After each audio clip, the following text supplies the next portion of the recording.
Assalamualaikum warahmatullahi wabarakatuh.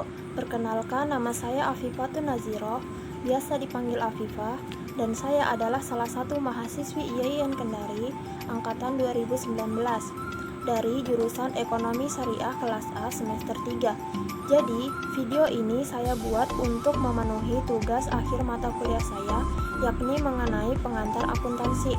Baiklah, sebelumnya terima kasih kepada Bapak dosen yang terhormat Muhammad Imran SEMAK selaku pembimbing pengantar akuntansi yang telah memberikan kesempatan bagi saya untuk memaparkan materi apa yang telah saya dapatkan selama mempelajari mata kuliah ini. Adapun yang saya dapatkan dalam mempelajari pengantar akuntansi ini yaitu: jadi, akuntansi adalah proses mengidentifikasi, mengukur, mencatat, dan melaporkan informasi keuangan secara jelas yang dinyatakan dalam satuan mata uang. Dalam melakukan pencatatan persamaan akuntansi ini dapat menggunakan prinsip keseimbangan antara aktiva atau harta dan pasiva atau utang dan modal. Persamaan akuntansi adalah suatu pencatatan transaksi keuangan yang menunjukkan jumlah harta suatu perusahaan yang sama dengan penjumlahan utang dan modal. Kemudian, analisa transaksi yakni menganalisa transaksi keuangan yang menyebabkan perubahan terhadap aktiva, utang, dan modal. Lalu, dalam akuntansi juga mempelajari proses penyelesaian, yaitu analisis dan pemuktakhiran akun-akun pada akhir periode sebelum laporan keuangan disiapkan atau biasa disebut dengan jurnal penyelesaian.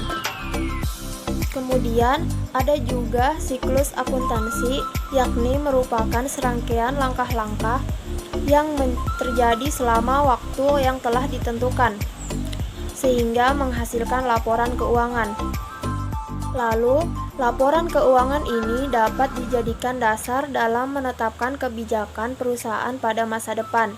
Dengan mempelajari pengantar akuntansi ini, kita juga mengetahui bagaimana akuntansi perusahaan dagang, yaitu perusahaan dagang adalah perusahaan yang memiliki kegiatan utama membeli barang dan menjual kembali tanpa mengubah bentuk atau sifat barang tersebut. Pada siklus akuntansi, perusahaan dagang dimulai dari tahap pencatatan, tahap pengitisaran, dan tahap laporan. Kemudian, terdapat juga pencatatan akuntansi untuk persediaan, yaitu persediaan adalah sejumlah barang jadi, bahan baku, dan barang dalam proses yang dimiliki perusahaan dengan tujuan untuk dijual atau proses lebih lanjut. Selanjutnya, pengendalian internal, yaitu proses yang dilakukan atas amanat dari dewan direksi atau manajemen dalam suatu organisasi yang bertujuan untuk melindungi aset perusahaan serta memastikan kepatuhan pada hukum dan peraturan yang berlaku.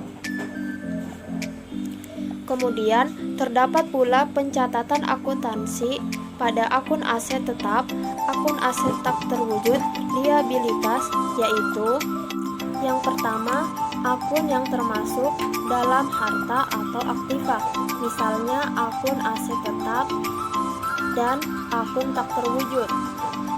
Akun aset tetap atau biasa juga disebut harta tetap merupakan harta berwujud yang digunakan dalam operasional perusahaan dan memiliki nilai ekonomis lebih dari 1 tahun. Contoh seperti gedung, peralatan, dan kendaraan. Sedangkan akun tak terwujud merupakan harta yang tidak dapat dilihat tetapi memiliki nilai ekonomis. Contoh seperti hak paten, hak cipta, dan lain-lain. Yang kedua, liabilitas atau biasa juga disebut kewajiban dan biasa disebut juga pasiva. Contoh seperti utang, misalnya yaitu utang dagang, utang bank, dan lain-lain. Sekian yang bisa saya sampaikan, kurang dan lebihnya mohon dimaafkan. Wabillahi taufik wal hidayah. Wassalamualaikum warahmatullahi wabarakatuh.